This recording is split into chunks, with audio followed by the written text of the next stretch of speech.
They say you should never reveal all your cards at once. For 8 long years, I've lived by that rule, letting everyone think I was a struggling nobody. Even my wife, Sophia, the woman I thought I loved, had no idea who I really was. And that night, sitting on the corner of our leather sectional, sipping a glass of water like I didn't have a care in the world, I let them laugh. Sophia, with her flawless curls and that gleaming pearl necklace I bought her, was in her element. She loved playing hostess, especially to her circle of friends. Well, I called them her entourage. They were the type who'd wear designer dresses to a backyard barbecue just to outshine one another. And tonight, they'd found their entertainment for the evening. Me, Daniel, sweetheart, why don't you tell them about your latest job hunt? Sophia cooed, her tone syrupy sweet, but laced with the kind of venom only she could muster. The room erupted in laughter before I could even open my mouth. It wasn't the first time she'd done this, used me as the punchline to her jokes, but tonight she was really going for it. Maybe the new champagne had given her courage. Her best friend, Melissa, chimed in next. Honestly, Sophia, you're so patient. If my husband couldn't hold a steady job, I don't know what I'd do. I mean, it's not like Daniel's even trying, right? She gave me a look that could cut glass, and I forced a weak smile. That's the thing about playing a role. You have to commit, even when it stings. Inside, I wanted to laugh in their faces, to tell Melissa that her position as head of marketing was courtesy of me. I could see the resignation letter sitting in my drafts folder with her name on it. But I didn't. Not yet. Sophia leaned back, swirling her wine. Oh, Melissa, don't be too hard on him. At least he knows his way around the kitchen. The man makes a mean spaghetti, and someone has to do the dishes around here. More laughter. Even the husbands joined in, their chuckles bouncing off the vaulted ceilings of the house I paid for. The house they thought belonged to Sophia, courtesy of her supposed financial contributions. Funny how none of them noticed the cracks in her story. Did they think her part-time charity work funded this marble-floored palace? Or the luxury cars parked out front? No, but they believed what they wanted to believe because it was easier. And I let them. Sophia wasn't done yet, though. Remember that one time Daniel thought he could be a consultant? Oh, darling, you spent months preparing for that interview, didn't you? What was the company called again? Oh, right, Summit Innovations. They didn't even call him back? She erupted into laughter, clutching her sides like it was the funniest thing she'd ever heard. That one hit close. She didn't know it, but that interview wasn't what she thought. It had been my routine quarterly check-in, an undercover review to ensure my managers were doing their jobs. I sat across the table from my own hiring team that day, silently judging them while they judged me. It was my way of keeping things in check. And now, my own wife had turned that into a joke. The rest of the night passed in a blur of cruel remarks, shared glances, and clinking glasses. They didn't see the way my grip tightened around my drink or notice the fire building behind my calm expression. That's the funny thing about people like them. They assume the quiet ones are weak. But weakness isn't silence. Weakness is thinking your throne is secure when it's built on lies. Eventually, Sophia waved me off to the kitchen, saying, "Be a dear and get us another bottle, won't you?" I stood and did as she asked, my face a mask of quiet submission. But as I walked away, I caught the words she whispered to Melissa. Honestly, I don't know how much longer I can do this. A man without ambition is just embarrassing. Embarrassing. That's what she called me. I felt the heat rising in my chest, but I swallowed it down. That night wasn't about reacting. It was about remembering. Every word they said, every laugh they shared, was fuel for what was to come. As I stood in the kitchen, uncorking another bottle of champagne I'd bought, I glanced at the clock. It was 9:47 p.m., less than 12 hours until the board meeting. Less than 12 hours until their world came crashing down. Let them laugh tonight, I thought, because tomorrow, none of them would have anything to laugh about. I returned to the living room, placing the bottle on the coffee table like a dutiful husband. Sophia barely acknowledged me, too busy telling the room about her latest spa day. I sat back down, taking my place in the corner, invisible and insignificant in their eyes. But inside, I was smiling. Let them mock me. Let them think I'm nothing. Because when the clock struck 9 the next morning, they'd learn the truth. The man they belittled wasn't just their equal. He was their boss. It wasn't the first time Sophia had embarrassed me in front of her friends, but this night was a masterpiece of cruelty. She wasn't just hosting. She was putting on a show. Every smile, every joke, every exaggerated story was designed to put her on a pedestal and me 6 feet under. "Melissa," she began, swirling her wine like she was born holding a glass of vintage. "You should have seen Daniel last month. He came home so excited. He thought he'd found the perfect job listing." She leaned forward like she was sharing some scandalous secret. "He spent 3 hours on the application, pouring his heart and soul into it. And guess what?" She paused, grinning like a Cheshire cat. "They didn't even bother sending him a rejection email." The room erupted in laughter. I sat there, my face a carefully composed mask, nodding along like I was part of the joke. Inside, I was calculating. Every laugh, every insult. This wasn't just about me anymore. Sophia's friends were executives, middle management, and department heads at my company. They were the very people who prided themselves on being at the top, blind to the fact that their careers hung on the decisions of the man they were mocking. Sophia was relentless. She crossed her legs, flashing her Louboutins, the ones I bought, and gestured dramatically. "Honestly, I've tried everything to help him, you know? I even suggested he try barista work at the cafe down the street. At least he'd get tips." More laughter. Even the husbands joined in, clinking their glasses in agreement. For a moment, I considered saying something. I could have told them that cafe was one of many businesses I'd acquired under a shell company, that the very job she mocked was in a building I owned. But I stayed quiet. Timing was everything, and tonight wasn't the night to shatter their illusions. Sophia's smile widened as she turned her attention back to me. "What do you think, Daniel? Maybe you should listen to me for once." Her tone dripped with condescension, as if I were a child who'd wandered into an adult conversation. I shrugged, keeping my voice calm. "Maybe you're right. I'll look into it." She wasn't expecting that. I could see it in her eyes. She thrived on conflict, loved it when I pushed back, just enough to make myself look defensive. But giving her nothing? That threw her off. Still, she recovered quickly, tossing her hair over her shoulder like a queen dismissing a servant. "Good. It's about time." I sipped my water, letting her have the last word. Let her believe she'd won. The truth was, she'd been losing for years. She just didn't know it yet. As the night wore on, Sophia's arrogance only grew. She bragged about her charity work, making sure everyone knew she was the backbone of the family. "It's not easy being the only breadwinner," she said, her voice heavy with false humility. "But someone has to keep the lights on, right?" It took every ounce of restraint not to laugh out loud. The mortgage? Paid off years ago. The cars? Paid in full. Every single luxury she flaunted to her friends was courtesy of my money, funneled through accounts she didn't even know existed. But to her, I was just the man who couldn't land a job. The irony was almost too good. Sophia's friend, Angela, leaned forward, placing a manicured hand on Sophia's knee. "Honestly, babe, you're a saint for putting up with it. If my husband were that useless, I'd have left him ages ago." Sophia sighed dramatically, as if she were carrying the weight of the world. "Oh, believe me, I've thought about it. But then I remind myself, I married for love, not ambition." I clenched my jaw, forcing a smile. Love? Was that what she called it? Because from where I stood, her love looked a lot like opportunism. She'd married me thinking I was a stepping stone, a man she could mold into the kind of success she could take credit for. But when I didn't fit the mold, she turned me into a project. Something to fix, or worse, pity.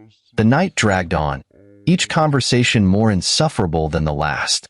They talked about luxury vacations, designer brands, and the importance of networking. I sat there, nodding along, my presence barely acknowledged unless it was to set up the next joke at my expense. "Daniel, why don't you grab us another bottle of champagne?" Sophia asked sweetly, her smile as sharp as a blade. "You know where it is, right? In the wine fridge I bought?" The room erupted into another round of laughter. I stood, nodding politely, and headed to the kitchen. My fists clenched as I reached for the bottle, but I forced myself to breathe. This wasn't the time to react. This was the time to plan. As I uncorked the champagne, I glanced at the clock. It was almost 10 p.m. In less than 12 hours, the same people who mocked me tonight would walk into my office, completely unaware that their fates were already sealed. Sophia would wake up in a house she no longer controlled, her circle of friends decimated. And I'd finally step out of the shadows. I returned to the living room, placing the champagne on the table without a word. Sophia didn't even look at me. She was too busy holding court, basking in the glow of her imagined superiority. For a moment, I considered walking away, heading upstairs, and letting them have their fun. But no, I stayed. I watched. I listened. Every word, every insult, every smug laugh was another nail in the coffin of their delusions. They thought they were untouchable. They thought I was powerless. But tomorrow, they'd learn the truth. The man they underestimated wasn't just their equal. He was their boss. And he was done playing nice.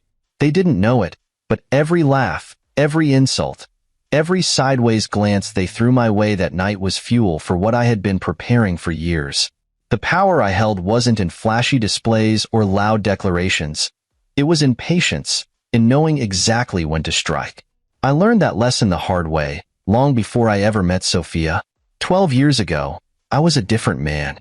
Back then, I didn't know what it felt like to be underestimated. I was young, ambitious, and full of hope. My father ran a small electronics business, a family legacy he poured everything into. We weren't wealthy, but we were proud.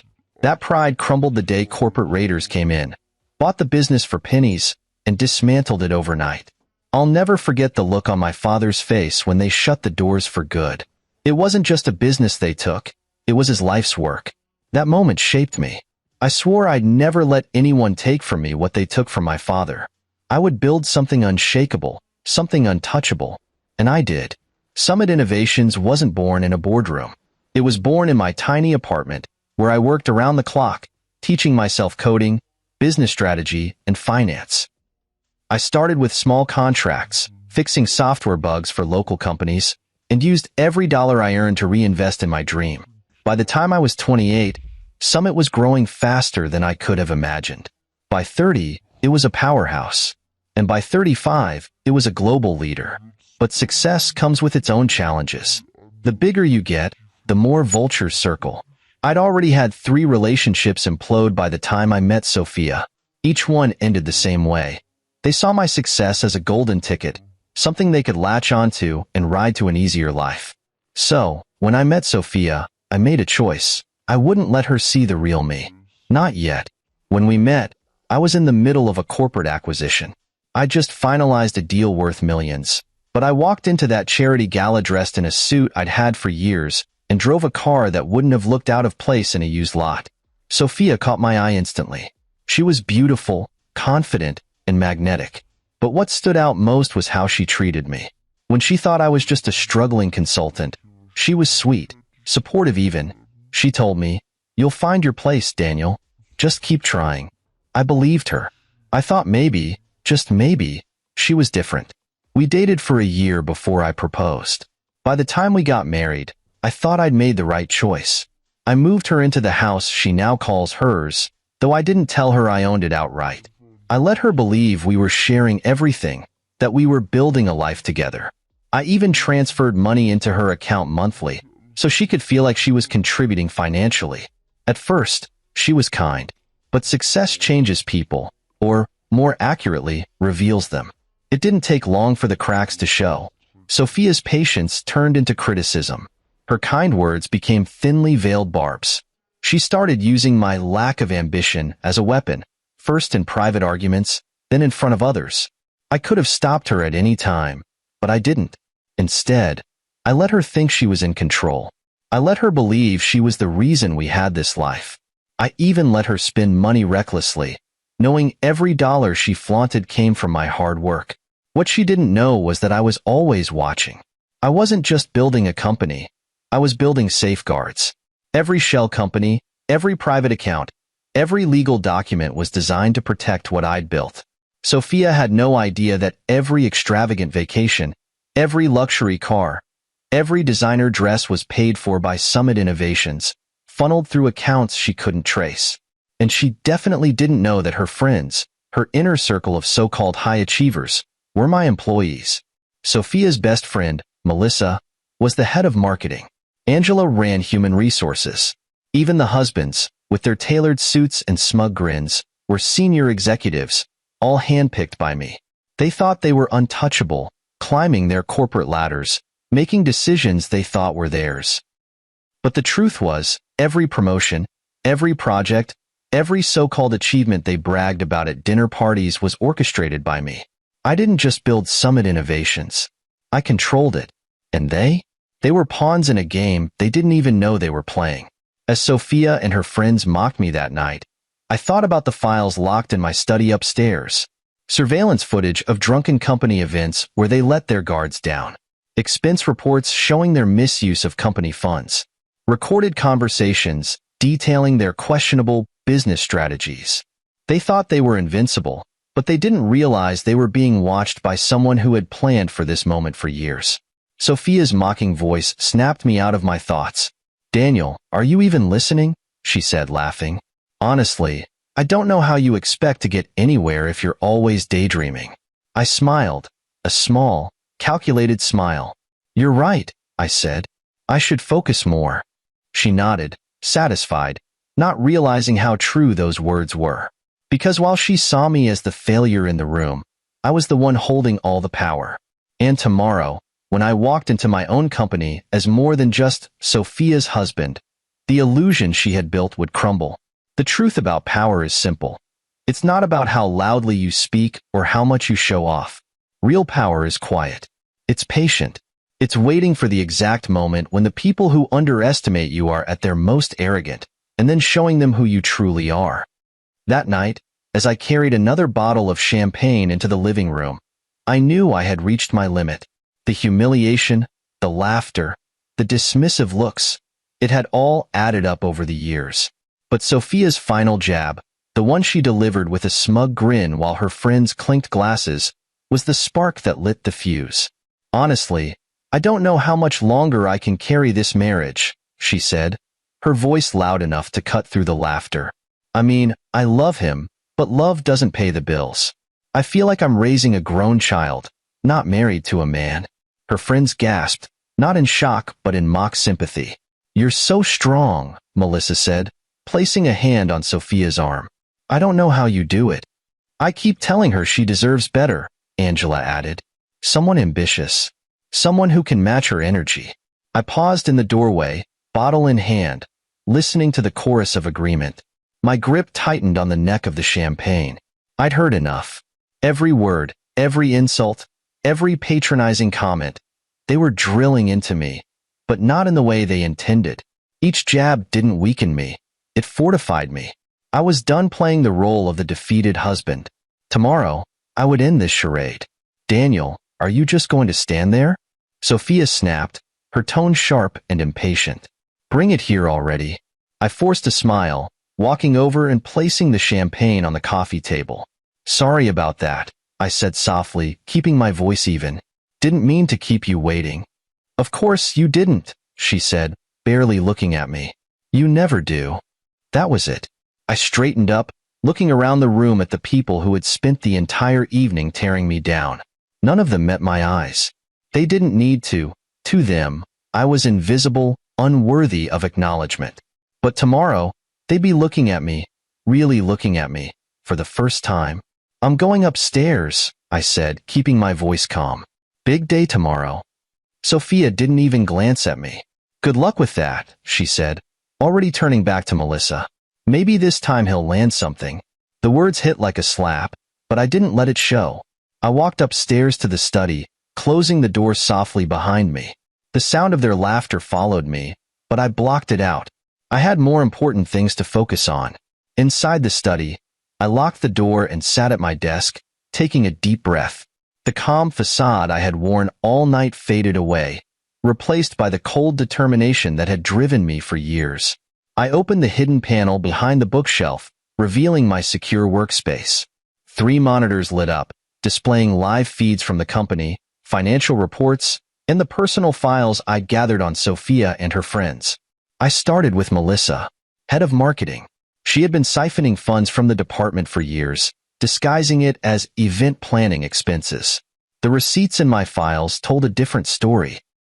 Lavish vacations, personal shopping sprees, even a down payment on a car. It was all documented, every dollar accounted for. Angela was next. As head of HR, she had covered for executives who violated company policies, sweeping harassment complaints under the rug. Her emails, flagged by my team, were filled with thinly veiled threats to employees who dared to speak up. The husbands weren't any better. Greg, the VP of sales, had inflated quarterly figures to boost his bonuses. Scott, in operations, had been leaking proprietary information to competitors, and they all thought they were untouchable. And then there was Sophia, my wife, the woman who claimed to carry our marriage. She didn't work for the company directly, but she had benefited from it more than anyone. She had used my money to fund her image as a successful socialite, hosting charity events and galas, all while belittling me to anyone who would listen. But the part that stung the most was her betrayal. I had the evidence in front of me. Messages exchanged with another man, flirtations at first, then full-blown plans for weekends away. She thought I didn't know. She thought I was too blind, too weak to see what was happening right under my nose. I leaned back in my chair, staring at the screen. The weight of everything, the lies, the manipulation, the mockery, it should have crushed me. But instead, I felt a sense of clarity. I wasn't angry. Anger was too simple, too fleeting. What I felt was purpose. Tomorrow wasn't just about revenge. It was about justice. It was about taking back what was mine, about reclaiming the life and the company I had built from nothing. Sophia and her friends had spent years tearing others down, using their positions of power to enrich themselves at the expense of those beneath them. They thought they were untouchable, that their titles and connections made them invincible. But they were wrong. So very wrong. I reached for my phone, sending a message to Sarah, my most trusted executive. Everything is in place for tomorrow. Be ready. Her reply came within seconds. All set? They won't see it coming. I closed the hidden panel and leaned back, the faint hum of the monitors the only sound in the room. Downstairs, I could still hear the laughter, the clinking glasses, the sound of their arrogance echoing through the house. But it didn't bother me anymore. Let them laugh. Let them think they'd won. Because tomorrow, the laughing would stop. As I sat there, I thought about my father, about the lessons he'd taught me after his business was destroyed. Success, he'd said, isn't about being loud. It's about being patient. It's about waiting for the right moment to act. And that moment was finally here. I smiled to myself, the calm before the storm settling over me. By this time tomorrow, Sophia and her friends wouldn't just see me differently. They'd finally see the truth. The man they mocked wasn't a failure. He wasn't a joke. He was their boss. The morning of the reckoning began like any other, but for me, it was far from ordinary. The house was eerily quiet as I dressed in a tailored navy suit, one of the few indulgences I kept tucked away for occasions like this. Sophia was still asleep, her careless confidence evident in the way she sprawled across the bed, oblivious to what was coming. For years, I'd let her believe she was in control, but today, I was taking it all back. At exactly 6 a.m., I left the house, stepping into a black town car waiting outside. My driver, Charles, nodded as I slid into the back seat. He didn't ask questions. He never did. But there was a flicker of curiosity in his eyes when he noticed my unusually polished demeanor. "To Summit Headquarters," I said simply. He nodded and pulled away, the hum of the engine steadying my nerves.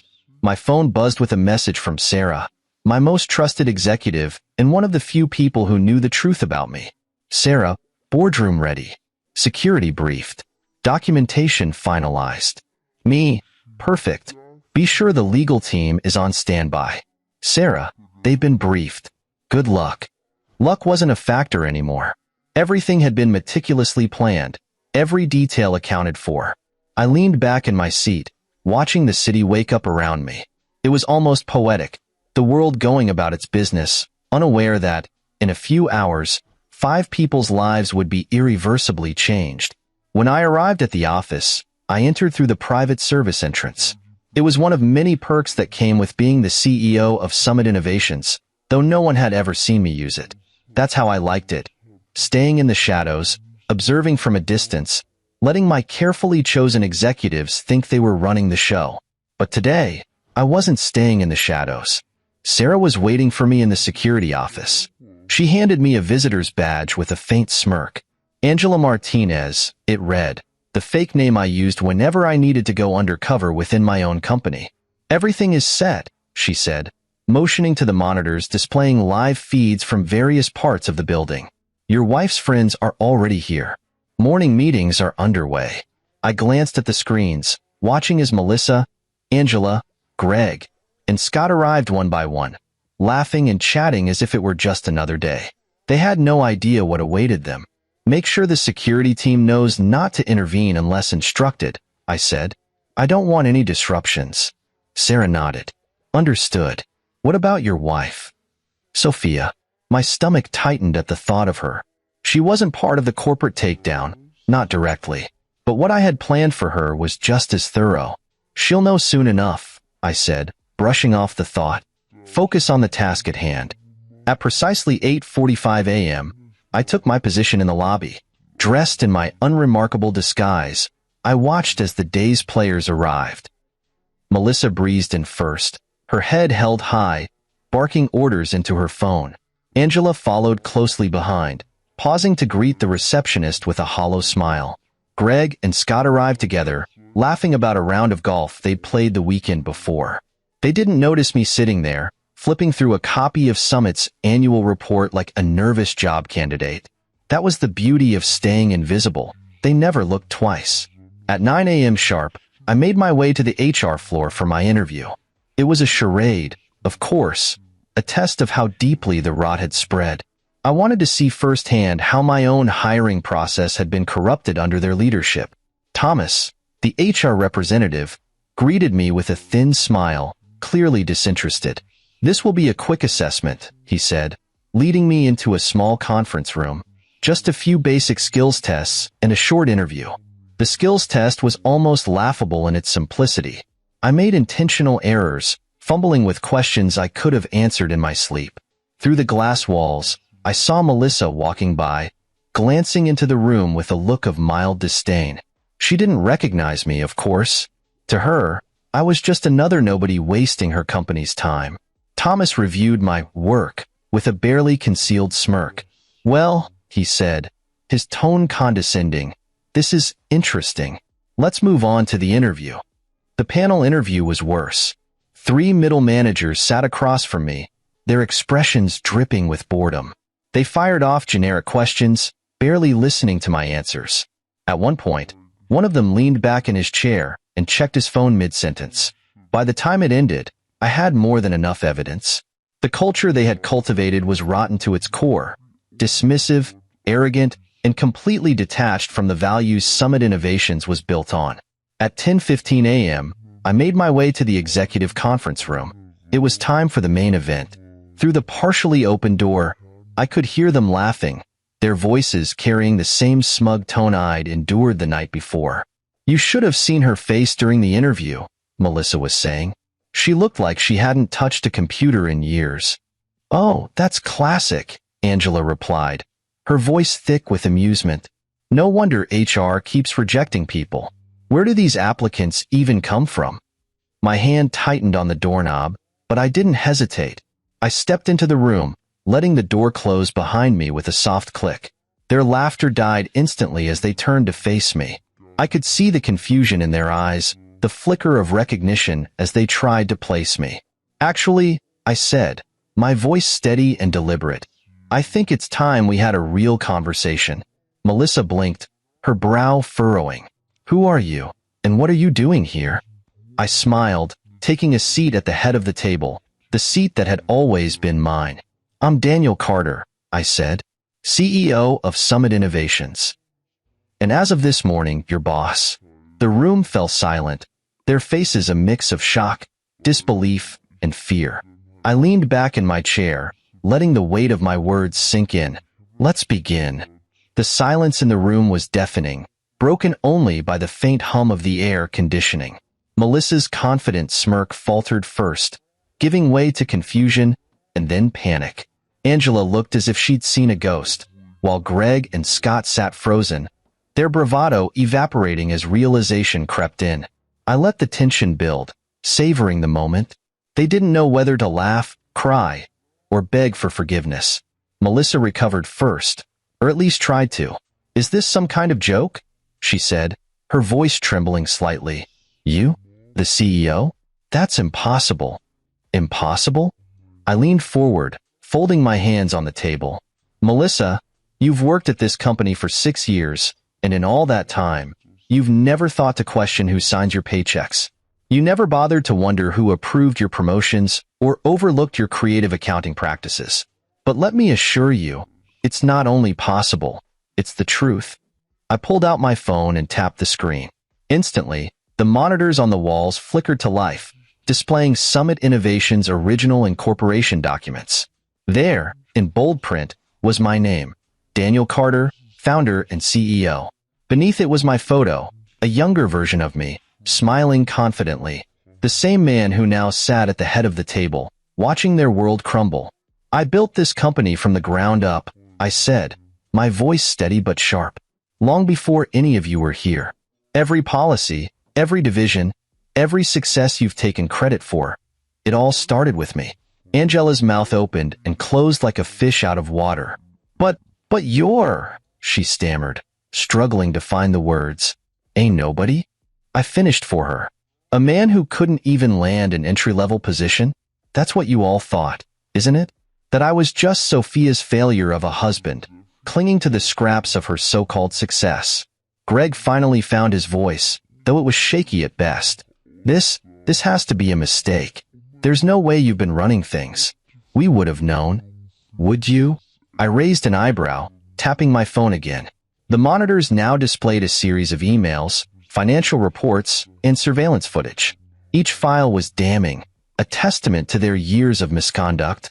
"You were too busy inflating sales figures, covering up harassment complaints, and funneling company money into your personal accounts to notice who was really in charge." Scott, usually the loudest of the group, sat pale and silent. I turned my attention to him. "Scott, tell me, how's your golf game? Still playing on company time? Using the Summit corporate card to cover your rounds?" His jaw dropped, but no words came out. "And Greg," I continued, turning to the man next to him, "those quarterly sales bonuses you've been bragging about at every dinner party? They're based on fraudulent reports. I have every fabricated number right here." I gestured to the monitors. "Would you like me to show the board?" Greg slumped in his chair, his hands covering his face. Angela tried a different tactic. "Look, Daniel, Mr. Carter, this has been a misunderstanding. I've always respected you, I mean, the company, and if there's anything we can do to fix this..." I cut her off with a cold smile. "Fix it? Angela, you've spent years burying complaints, silencing employees, and fostering a toxic culture. You didn't respect anything except your own comfort." Melissa, ever the opportunist, leaned forward, her tone pleading. "Daniel, we didn't know. If we'd known, we never would have." "Mocked me?" I said, my voice rising slightly. "Laughed at me? Treated me like dirt in my own house?" I stood, planting my hands firmly on the table. "Ignorance isn't an excuse. You didn't know because you didn't care to know. You thought I was beneath you. And now, you'll face the consequences." I tapped my phone one last time, and the screen behind me changed again. This time, it displayed their termination letters, each one signed and dated. "Effective immediately, you're all fired. Your access to company accounts and systems has been revoked. Security is waiting outside to escort you off the premises." "No, no, no," Greg muttered, shaking his head. "You can't do this." I locked eyes with him. "I just did." Angela stood abruptly, her chair screeching against the floor. "This is outrageous. We'll sue." You'll what?" I snapped, cutting her off. "Sue me for firing you with cause? For exposing the fraud, the theft, the harassment you've swept under the rug? Be my guest, Angela. But I promise you, I have more evidence than you have excuses. The door opened, and 2 security guards stepped inside. Take them to HR for their exit interviews, I said, my tone icy. Make sure they understand the terms of their severance, or lack thereof. One by one, they stood, their confidence shattered. Melissa glared at me as if her anger could undo everything. Angela looked like she was holding back tears. Greg and Scott shuffled out without a word, their heads hanging low. Just as they reached the door, I called out, "Oh, and one more thing." They turned to face me, hope flickering in their eyes. Don't bother reaching out to competitors. Your non-compete agreements are still in effect. And trust me, I'll be watching. The guards escorted them out, and the door closed behind them with a satisfying finality. For a moment, the room was silent again. I let out a slow breath, the weight of years lifting off my shoulders. Sarah entered moments later, her tablet in hand. "Well," she said, her tone neutral but her eyes gleaming with satisfaction. "That went about as expected." "Good," I replied, straightening my suit. "Now, let's prepare for the board meeting. There's still work to do." As I walked out of the room, I felt a sense of clarity I hadn't experienced in years. For the first time, I wasn't just the man behind the scenes. I was Daniel Carter, CEO of Summit Innovations, and I had just reminded them all exactly who I was. I don't think anyone truly understands the satisfaction of watching the mighty fall until it's their hand holding the lever. As I walked back to my private office, I replayed the looks on their faces in my mind. Melissa, Angela, Greg, Scott. They thought they were invincible, untouchable, but I'd torn away their illusions in a matter of minutes. And now, it was time for the aftermath. Sarah was already waiting for me when I arrived, her tablet filled with updates and reports. "The termination process is underway," she said, her tone brisk but professional. "HR is processing their files, and security is clearing their offices." Melissa tried to call someone from the marketing team on her way out, but we've already disabled her phone and email access. I nodded, sitting behind my desk. "Good. Make sure all communications are monitored. I don't want any attempts to leak information or contact clients." "Already done," Sarah replied. "And one more thing. Angela demanded to see the board before she left. She claims she's being wrongfully terminated." I smirked, leaning back in my chair. Wrongful termination? Angela covered up harassment cases, manipulated HR records, and created a culture of fear. Let her try to spin that. I doubt the board will be sympathetic. Sarah smiled faintly, a rare crack in her usually stoic demeanor. "I didn't think so, but I figured I'd let you know." By noon, the fallout was well underway. Security cameras showed Melissa pacing the parking lot, shouting into her phone. Greg sat slumped on the curb, staring at the ground. Scott had already left, his face pale and his shoulders hunched as he walked toward his car. Angela, of course, had been escorted out kicking and screaming, her righteous indignation falling on deaf ears. It was a fitting end for people who had spent years wielding their power to tear others down. And the best part? They still didn't fully understand the scope of what I had done. I pulled up my laptop and opened the live feeds from their exit interviews. Each one was being recorded, of course, for legal purposes. Melissa sat across from the HR representative, her voice tight with anger as she tried to negotiate her severance. "This is ridiculous," she said, slamming her hand on the table. "I've been with this company for years. You can't just fire me." The HR representative didn't flinch. "Your termination is for cause," she replied calmly. "Per your contract, you forfeit severance and stock options under these circumstances. The documentation is all here." Melissa's face turned red as she flipped through the file in front of her. "This is absurd." "Cause? What cause?" "Fraudulent expense reports," the representative said, her voice steady. "Unauthorized use of company funds. Gross misconduct." Melissa leaned back in her chair, shaking her head. "This isn't over," she muttered. Oh, but it was. Greg's interview was next. He didn't argue as much as Melissa, but his desperation was just as evident. "Look, I know I've made mistakes," he said, his voice low. "But you don't have to do this. I've got a family to support." The HR representative gave him the same calm explanation. "Your termination is for cause." You will not receive severance or stock options. He hung his head, muttering under his breath, "This can't be happening." Angela was the last. True to form, she came in swinging. "This is discrimination," she shouted, pointing a finger at the HR representative. "You can't do this to me. I've done nothing wrong." The representative remained unfazed. "We have extensive documentation of your actions, including emails, recorded conversations, and witness testimonies. You were complicit in covering up harassment complaints and retaliating against employees who came forward. That is grounds for immediate termination." Angela sputtered, her indignation turning into disbelief. I want to speak to Daniel." The representative glanced at the camera, then back at Angela. "Mr. Carter has already approved this termination. The decision is final." By the time their interviews were over, their access had been revoked, their emails archived, and their personal belongings packed up and delivered to their cars. Sarah confirmed the process had gone smoothly. "They're officially out," she said, placing her tablet on my desk. "The office feels lighter already." I smiled. It's amazing how much dead weight can drag a place down. But the day wasn't over yet. There was still one more person who needed to face the consequences. Sophia. At 1:30 p.m., just as I was reviewing the final reports from HR, my phone buzzed. It was Sophia. Her name flashing on the screen brought a mix of emotions: anger, disappointment, and, oddly enough, relief. This was the moment I'd been waiting for.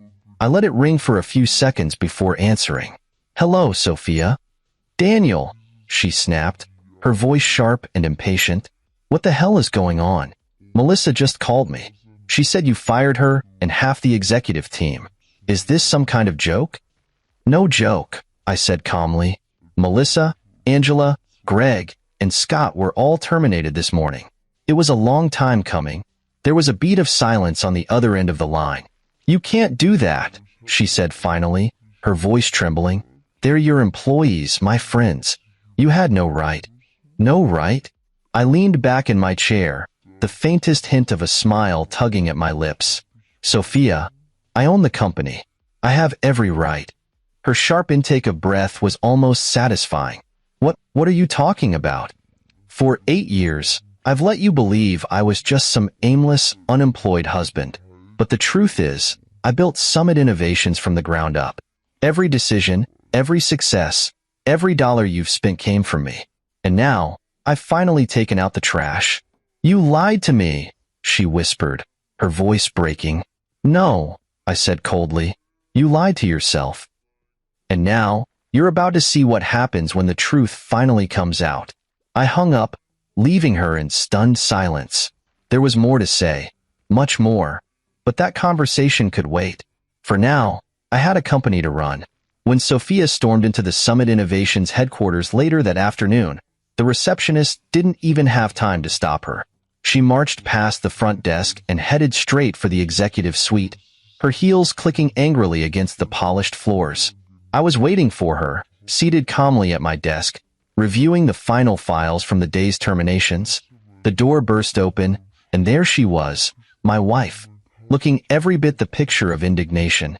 Her perfectly styled hair, her designer handbag swinging in her hand, and the fury in her eyes might have intimidated someone else. "Not me." "Daniel," she said, her voice sharp and demanding. "What in the world is going on?" I didn't look up immediately. I took my time, finishing the last line of a report before closing the folder and setting it neatly on my desk. When I finally met her gaze, I spoke with deliberate calmness. "Good afternoon, Sophia. What brings you here?" "What brings me here?" she repeated, her voice rising. "I just got a call from Melissa, crying hysterically, telling me you fired her, and Angela and Greg and Scott. You've lost your mind." I leaned back in my chair, steepling my fingers. Have I? Or have I finally decided to clean up the mess they've made of my company? Sophia blinked, caught off guard by the words. "Your company?" she scoffed, shaking her head. "What are you talking about?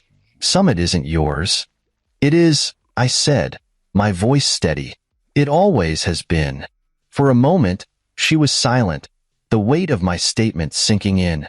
Then she laughed, a bitter, disbelieving sound. This is some kind of joke, right? You're trying to, what? Scare me? Humiliate me? I stood, walking around the desk and stopping just a few feet from her. Do you remember the house we live in, Sophia? The one you've always called our home? I paid for it, outright. And the cars, the trips, the charity galas. You thought your part-time work covered all that? No.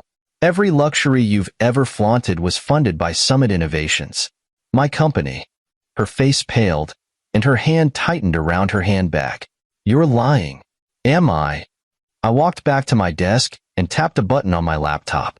The monitor on the wall behind me lit up, displaying the incorporation documents for Summit Innovations, complete with my name as founder and CEO. You've been living off my success for years, Sophia. And while you were busy mocking me, I was busy building an empire. She stared at the screen, her mouth opening and closing as if she wanted to say something but couldn't find the words. You lied to me, she finally whispered, her voice trembling. I didn't lie, I said coldly. I let you believe what you wanted to believe. You saw what you wanted to see. A man you could pity, control, and belittle. You never once stopped to question why everything seemed to come so easily, why the bills were always paid, or why your lifestyle never matched what you thought we could afford. You never cared enough to dig deeper. Her eyes filled with tears, not of remorse, but of anger. You humiliated me in front of my friends. You destroyed them. I raised an eyebrow. Destroyed them? No, Sophia. They destroyed themselves. Melissa was stealing from the company. Angela covered up harassment complaints. Greg falsified sales figures, and Scott leaked proprietary information to competitors.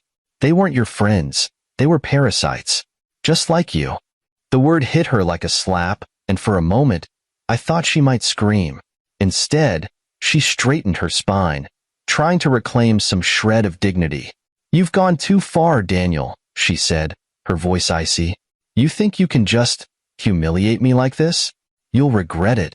I let out a short laugh. Regret it?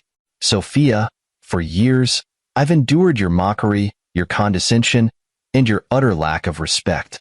You made me the punchline of your jokes, parading me around as a failure while you basked in a life I built. The only thing I regret is not doing this sooner. Her anger boiled over then. You can't do this to me, she hissed. We're married. I'm entitled to half of everything.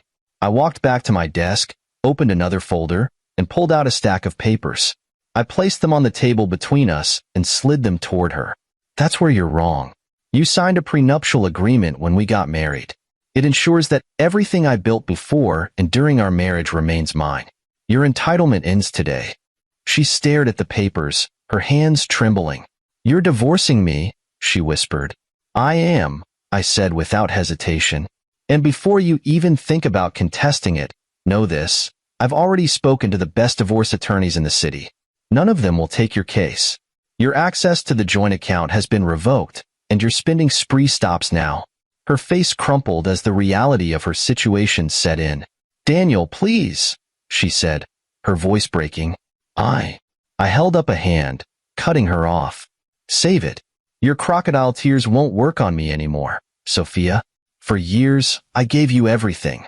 More than you deserved, and you repaid me with mockery and betrayal. I'm done.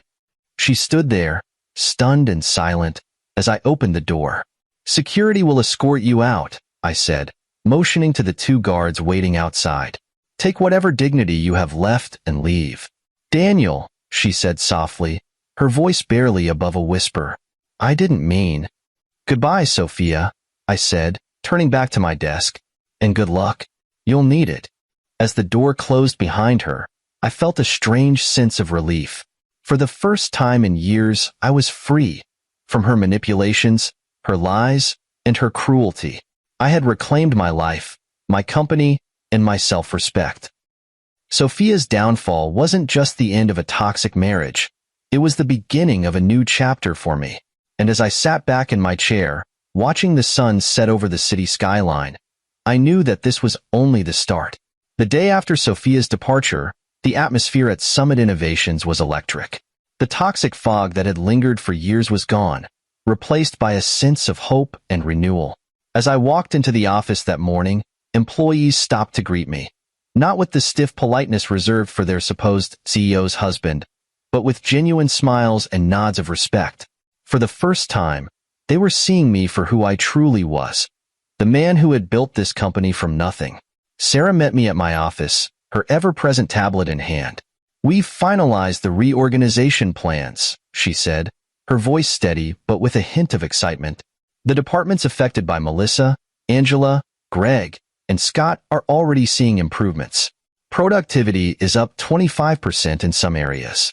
"Good," I replied, taking the tablet from her and scanning the data. "What about the employees who left because of them? Any word?"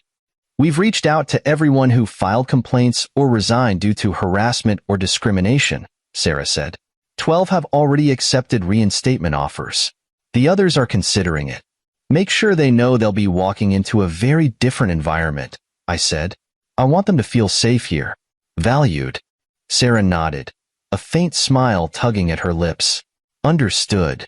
That afternoon, I held an all-hands meeting in the main auditorium, a first for me. For years, I had avoided the spotlight, preferring to work behind the scenes. But now, it was time to step forward and address the people who had kept Summit Innovations running, even under the shadow of corruption. As I stepped onto the stage, the room fell silent. Hundreds of faces turned toward me, their expressions a mix of curiosity and anticipation. I gripped the edges of the podium, taking a moment to steady myself before speaking. "Good afternoon," I began, my voice carrying easily through the microphone.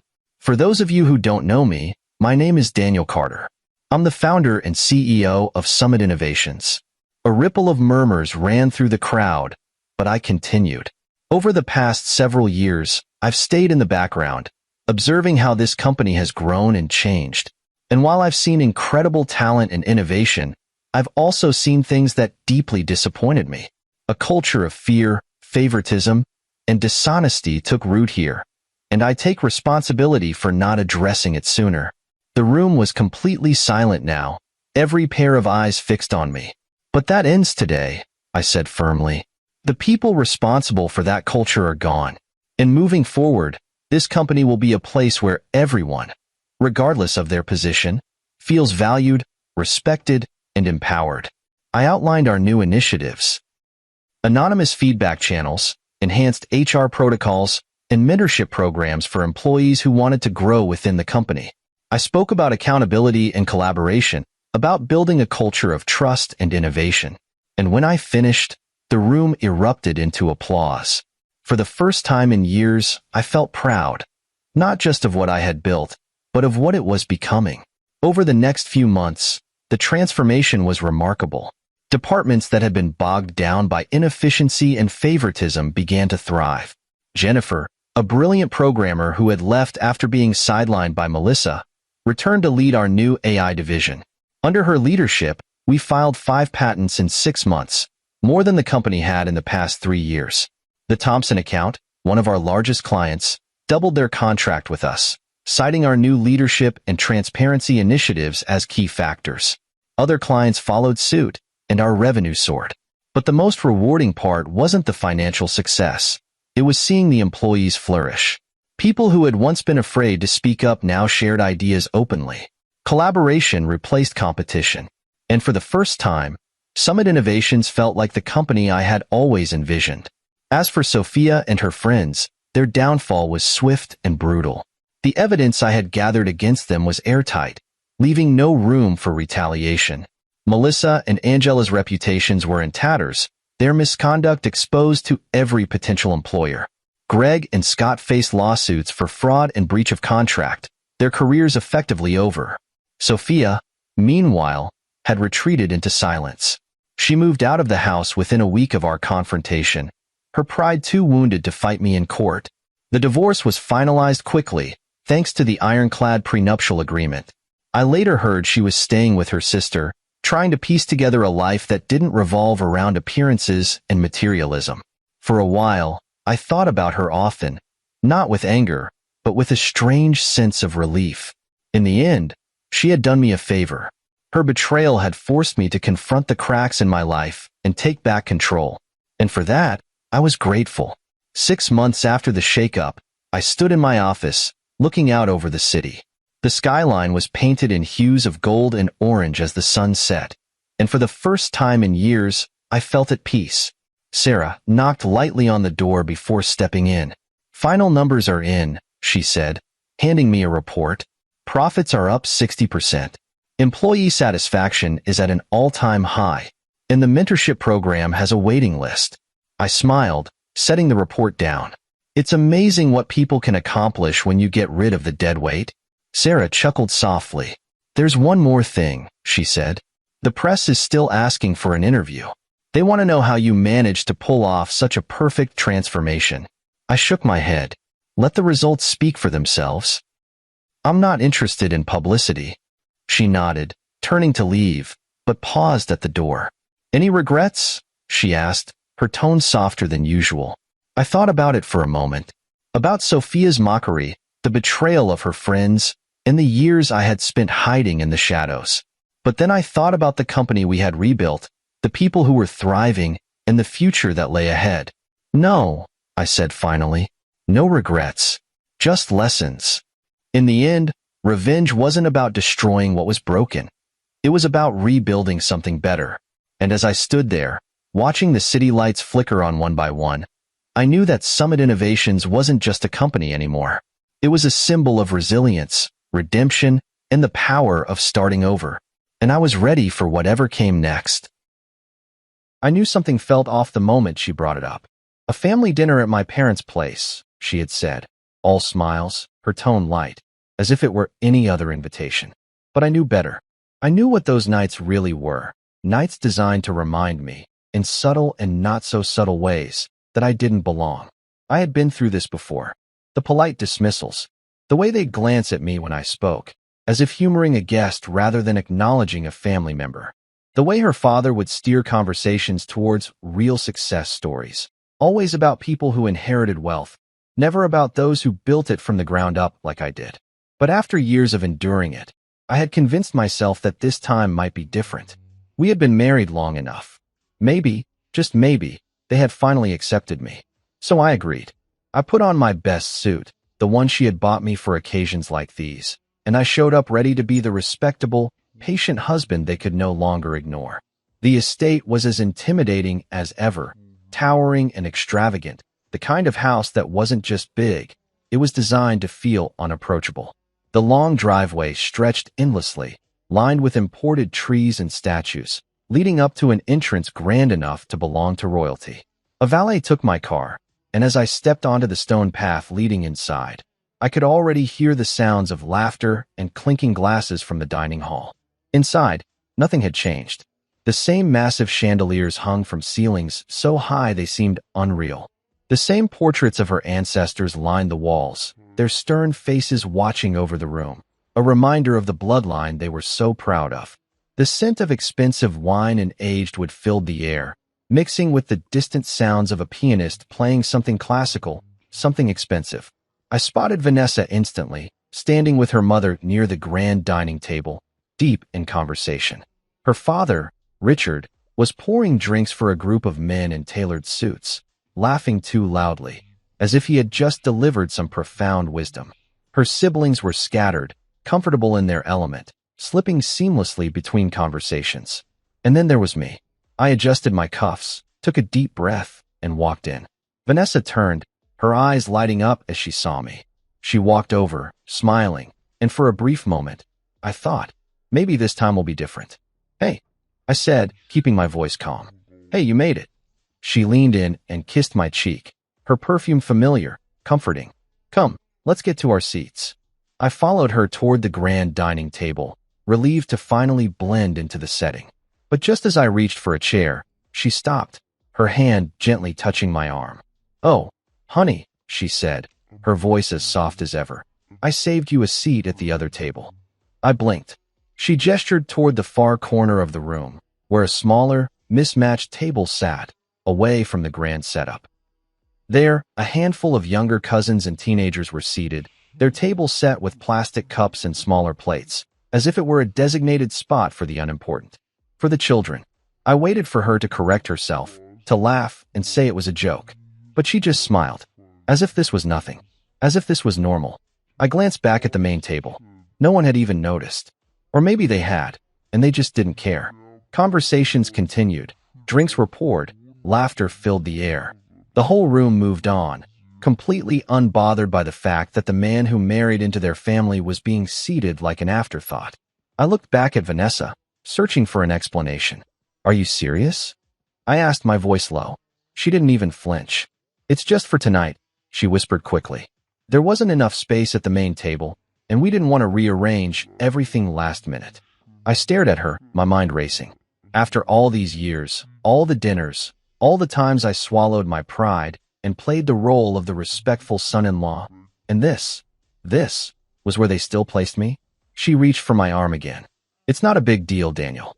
It's just a seat." No, it wasn't just a seat. It was a message. It was a reminder that no matter how long I had been in this family, no matter how much I had given, no matter how much I had tried, I would never truly be one of them. And for the first time, I felt it. Not just anger, not just frustration, but something deeper. A cold, final understanding. I wasn't wanted here. Not really. Not as an equal. I let out a slow breath. My fingers tightened at my sides, then relaxed. I didn't argue. I didn't ask her to change her mind. I simply stepped back, took a final look at the grand dining table, the chandeliers, the laughing faces of people who saw me as less, and I made my decision. Without a word, I placed my napkin down, turned on my heel, and walked straight toward the exit. I didn't storm out. I didn't make a scene. I walked with the same composure, the same calm that they had always expected from me. Only this time, I wasn't playing along with their script. No one noticed. Not at first. Vanessa barely glanced up, assuming, like always, that I'd accept it, that I'd sit where I was told, that I'd stay quiet. But I didn't. I reached the door, pushed it open, and stepped outside into the cold night air. The wind bit against my skin, sharp and unforgiving. But it felt good. It felt real. I took a slow breath, watching the mist of it disappear into the night. And then, for the first time in years, I let go of the weight I had been carrying for so long. I wasn't their outsider anymore. I wasn't their problem. I was done. The night air was sharp, cutting through my suit as I stood outside that towering estate. My breath steady, but my mind anything but. My hands clenched at my sides, the weight of years of humiliation pressing down on my chest, but I forced myself to breathe, to think. I wasn't just walking away from a dinner. I was walking away from the role they had assigned me. The quiet, tolerated husband. The outsider. The one who was supposed to nod and smile and accept every subtle jab, every whispered dismissal, every reminder that no matter how much I loved Vanessa, I would never be good enough for her family. But tonight was different. Tonight, I wasn't going to take it. I could still hear the muffled voices from inside, the clinking of expensive glassware, the laughter of people who had no idea that something had just shifted, that I had just made a decision I couldn't take back. I should have left. I should have walked to my car, driven home, and let them deal with their own arrogance. But something held me there. Some deep, burning need for closure, for an answer. So, instead of leaving, I turned back around and stepped inside. The warmth of the house hit me instantly, but it felt suffocating now. Too bright, too polished, too full of people who saw me as nothing more than Vanessa's poor, self-made husband. The man who had somehow tricked his way into their prestigious family. I walked back toward the dining hall, my steps measured, my face carefully blank. Inside, the dinner was in full swing. Plates being passed, wine poured, conversations flowing as if nothing had happened, as if I had never been there to begin with. Vanessa was laughing at something her brother had said, her posture relaxed, at ease. Not a single trace of concern on her face. I stopped just before the doorway, watching her. She hadn't even looked for me, hadn't even noticed I had walked out. The realization hit harder than I expected, a sharp, ugly thing twisting in my chest. I had spent years trying to fit into her world, trying to earn a place at her family's table, and yet, when I finally walked away, when I left without a word, she didn't even blink. I took another step forward, past the threshold of the room, and finally, someone noticed. "Ah, Daniel, there you are." Her father, Richard, always the first to acknowledge me when it was convenient. He raised his glass in my direction, his tone overly friendly, almost patronizing. "We were wondering where you disappeared to." I met his gaze evenly, but I didn't answer. Vanessa turned then, finally registering my presence. Her eyes widened slightly, but she quickly masked her surprise with a smile. "You're back," she said smoothly, as if I had just stepped away for a phone call. I ignored her and looked at the table. Every chair was filled, every seat taken, except one, at the corner, at the small, rickety side table where the children sat, their plates already half empty, the conversation light and unimportant. That was where I was supposed to sit. That was where they had placed me. Slowly, I turned back to Vanessa. "You really expected me to sit there?" The table was silent now, all eyes on me. Vanessa shifted uncomfortably in her seat. "Daniel." "No." I cut her off, my voice calm but firm. "I want to hear it from you. You really thought it was acceptable to seat me, your husband, at the kids' table?" A few people exchanged awkward glances, but no one spoke. Vanessa let out a small, nervous laugh, as if trying to downplay the moment. "It's just a table, Daniel. It wasn't meant to be a big deal." I let her words hang between us for a moment. Then I turned to Richard. "And you?" I asked. "What do you think?" Richard raised a brow, clearly unimpressed with the fact that I was calling him out in front of his guests. "I think you're overreacting, son." "Son." He only ever called me that when he was trying to put me in my place. I let out a short, humorless laugh. "Of course you do." I turned to Vanessa's mother next. "Margaret." She cleared her throat, adjusting the napkin on her lap. "Daniel, this is a family dinner. There's no need to make a scene." I took a slow breath, then nodded. "Right, a family dinner. And yet, despite being married to your daughter for years, I was still treated as an afterthought." Vanessa's brother, Eric, leaned back in his chair, arms crossed. "Come on, dude. It's not that deep. It's just seating arrangements." I met his gaze. "Would you have been fine sitting there?" Eric scoffed. "Of course not. But then don't tell me it's not a big deal." Silence. I turned back to Vanessa, the last thread of patience unraveling inside me. "Tell me something," I said, my voice quieter now, but sharper. "If I had asked them to seat you there instead, would you have accepted it?" She hesitated, and that hesitation told me everything I needed to know. "You wouldn't," I said before she could speak. "Because you know what it means. You know what it implies." Vanessa's expression wavered, and for the first time that night, I saw something flicker in her eyes. Not guilt, not remorse, but realization. She had never thought about it that way, because she had never needed to, because she had never been on the receiving end of it. I let out a slow breath and stepped back. "Enjoy your dinner," I said simply. Then I turned and walked away. For the second time that night, I left without waiting for a response. But this time, I knew they were watching. I knew, the moment I stepped outside, that the mood in that dining room had shifted. That for the first time, they were forced to acknowledge what they had done. And as I walked toward my car, hands steady, mind clear, I knew one more thing. I wasn't going to let this go. Not this time. The night was colder than before. The air had a crisp bite to it, seeping through my suit as I walked down the grand stone steps leading away from Vanessa's family estate. My breaths were slow, measured, misting in the winter air, but inside, I burned. Not with rage, not even with sadness, just a deep, cutting certainty. I was done. I didn't slam the door behind me when I left. I didn't yell. I didn't create a spectacle. I had done exactly what they expected of me for years. Kept my composure, stayed polite, never caused a scene. Except, this time, I wasn't doing it for their comfort. This time, I was doing it for myself. The estate's long driveway stretched out before me, winding down toward the gates where my car was parked. My footsteps echoed against the pavement, the only sound in the stillness of the night. The further I walked, the lighter I felt, like I had been carrying something heavy on my shoulders for years, and I had finally decided to set it down. Behind me, the house remained lively, filled with warm lights, laughter, and the clinking of expensive silverware. For all their talk of family, for all their pretense of togetherness, they hadn't even noticed I was gone. Or maybe they had, and just didn't care. I reached my car, pressing the key fob to unlock it. The interior light flickered on, casting a dim glow against the darkness. I stood there for a moment, one hand resting on the cold metal of the door handle.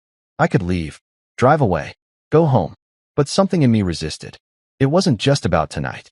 It wasn't just about the humiliation of being told, in the most deliberate and degrading way, that I wasn't an equal in my own marriage. It was about the years leading up to this moment. The comments, the dismissals, the way Richard would talk about real success in front of me, making it clear that my self-made business would never compare to his family's wealth. The way Margaret always looked relieved when I didn't say much during dinners, as if my silence was a favor to her social standing. The way Vanessa, my own wife, laughed along with their casual condescension, never once standing up for me. For years, I had convinced myself that love was enough, that marriage meant patience, endurance, understanding, that eventually they would accept me.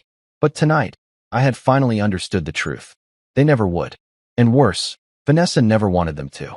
I exhaled slowly, the realization settling deeper. She hadn't fought for me. She hadn't argued when they seated me like an outsider at my own family dinner. She hadn't even tried to fix it. Instead, she had smiled at me and expected me to go along with it. That's what hurt the most. Not Richard's arrogance, not Margaret's silent judgment, not Eric's dismissiveness. Her. The fact that she was so comfortable with the way they treated me, that she had grown up in that world and saw nothing wrong with it. The front door of the estate opened suddenly, spilling light onto the stone steps. I didn't turn, but I heard the familiar click of heels, quick, hesitant steps. Vanessa. I braced myself as she approached. Daniel. I didn't respond. She hesitated behind me, as if trying to gauge my mood. Why did you leave? The question was so absurd, I almost laughed. Instead, I turned to face her, keeping my expression unreadable. You really have to ask? She crossed her arms, shifting on her heels. It was just a misunderstanding. I let out a slow, humorless breath, shaking my head. A misunderstanding? Yes, she said, stepping closer, her voice softer now. You're making it bigger than it is. I stared at her, waiting for an apology, for any sign that she understood what she had done. But it didn't come. Instead, she let out a small sigh, her expression frustrated, as if I was the problem. Look, I didn't think it was that serious. It was just a seating arrangement. You could have sat down and joined us after. No one would have cared. That's the problem. I interrupted, my voice steady but firm. No one would have cared. She blinked, caught off guard. I took a step forward. You don't get it, do you? You don't see how that was a message. How it wasn't just about a seat. It was about respect. About my place in this family. About the fact that after all these years, your parents still see me as beneath them. And you let them. She opened her mouth to respond, but I wasn't finished. You let them. I repeated, my tone sharper now. You didn't argue. You didn't defend me. You didn't even look surprised when they treated me like I didn't belong. And you expect me to just sit there and take it? Vanessa's face faltered for the first time. Daniel, she said quietly, her voice different now, uncertain. But I wasn't done. You know, I spent years trying to earn their respect, trying to prove that I deserved to be part of this family. But tonight, I realized something. She swallowed. What? I held her gaze. I don't need their respect. I don't need their approval. I don't even need to be part of this family. Silence. The words hit her harder than anything I had said before. For the first time, she looked afraid. Are you saying you don't want to be with me anymore? She asked, her voice barely above a whisper. I didn't answer immediately. Not because I didn't know the answer, but because I wanted her to feel what it was like to be the one left in uncertainty. I'm saying, I finally said, that I won't stay in a marriage where I'm treated like an afterthought, where I have to fight for basic respect, where my own wife doesn't stand up for me. She reached for my hand, but I took a step back. Daniel, please, just come inside. We can talk about this later. I shook my head. No, now is when we talk about it. Because for the first time, you're realizing what it feels like to be the one standing outside, not knowing where you belong. She flinched. Good. Because that was exactly how I had felt for years. I turned away from her and opened my car door. Where are you going? She asked, her voice desperate now. I looked back at her one last time. Home. And then, without another word, I got into my car, started the engine, and drove away, leaving her standing there, alone. The hum of the engine was the only sound in the car as I drove away from the estate, my hands firm on the steering wheel, my mind racing. I had walked away. Not just from a dinner, not just from another night of their condescension, but from the entire charade. And yet, the moment I crossed the iron gates and pulled onto the empty road, a strange silence settled in my chest. Was this it? Was this the beginning of the end? For years, I had bent over backward trying to fit into Vanessa's world. I had tolerated their insults, their dismissals, their thinly veiled contempt, all for her. But tonight had been different. It wasn't just them treating me like I didn't belong.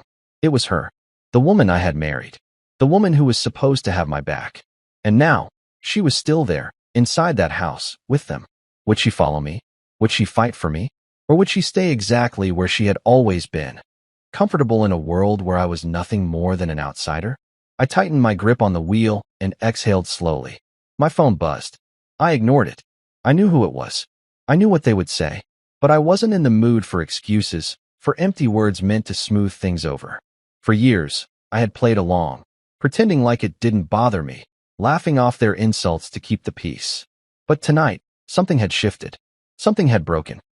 The car cut through the quiet streets, the city lights reflecting against the windshield as I made my way home.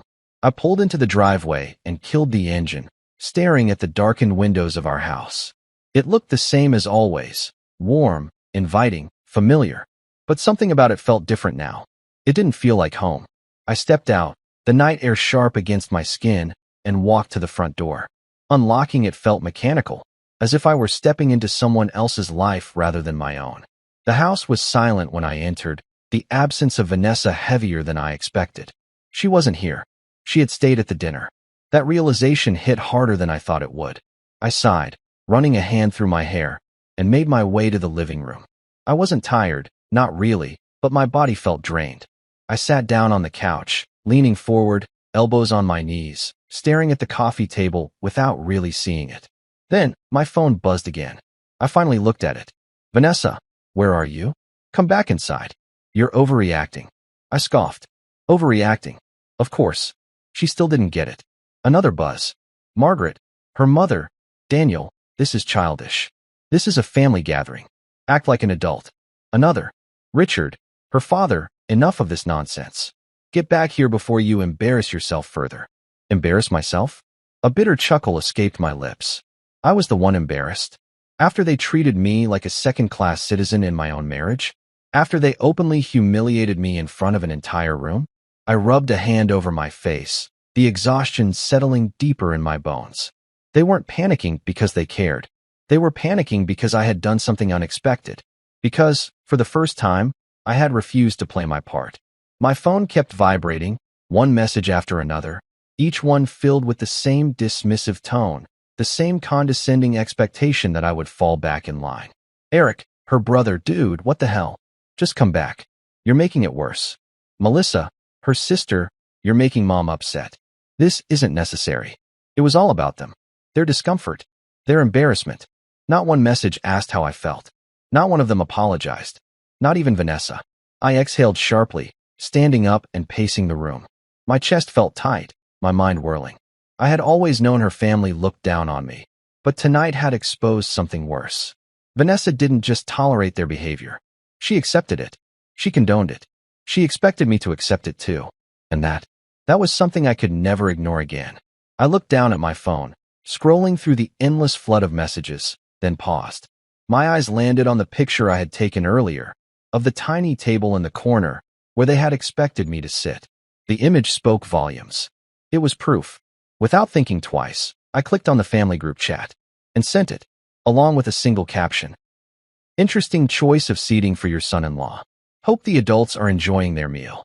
Then, I turned off my phone and waited. The silence that followed was deafening. For a moment, I simply stood there, staring at the blank screen, feeling the weight of what I had just done. I had never pushed back before. I had always let them have their way, let them brush off my feelings, let them pretend I didn't matter. But now, they had to confront it. Minutes passed. Then, my phone buzzed violently. A dozen missed calls. Messages coming in rapid succession. Vanessa, Margaret, Eric, even Richard, the man who barely spoke to me unless it was to make a passive-aggressive comment, was now demanding that I answer my phone. They were panicking. Because, for the first time, they weren't the ones in control. I didn't pick up. Instead, I walked to the kitchen, poured myself a glass of water, and sat down at the counter. I wasn't in a rush. Let them sweat. Let them wonder. Let them feel what it was like to be ignored, dismissed, pushed aside. After all, they had done it to me for years. Another call came through. This time, I let it ring out just long enough before answering. Vanessa's voice was tight, controlled, but there was an edge of unease. Daniel, we need to talk. I took a slow sip of water. Then talk. A pause. She wasn't used to this version of me. You can't just leave like that, she said, her voice softer now, almost pleading. It's Christmas. My family is upset. I let out a low chuckle. Oh, they're upset? That's interesting. Because I was humiliated in front of them, and not one of you cared until I walked out. Silence. Then, the inevitable excuse. It wasn't meant that way. You're overthinking it. There it was. The gaslighting. The dismissal. The refusal to acknowledge what had really happened. I took a deep breath, keeping my voice even. Vanessa, I want you to hear me clearly. I am not some outsider to be pushed aside. I am your husband, your partner.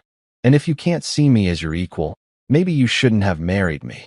She sucked in a breath. For the first time, she had no response. And I wasn't waiting for one. The silence on the other end of the call stretched longer than I expected. For a moment, I wondered if Vanessa had hung up. If she had finally run out of excuses, of justifications, of empty reassurances. But then, she let out a breath, shaky, uneven. Daniel. Her voice was softer now, hesitant. Can we talk about this in person? I leaned back against the kitchen counter, gripping my phone a little tighter. She wanted to talk? Now. After hours of pretending I didn't matter, after letting her family humiliate me like I was nothing, I let the silence linger, making her feel the weight of her request. Then I spoke, my voice steady but firm. No, you don't get to control when we talk about this, Vanessa. You had your chance, back at that dinner, when you could have stopped it from happening in the first place. A pause. Then, I didn't think it would bother you this much. I almost laughed.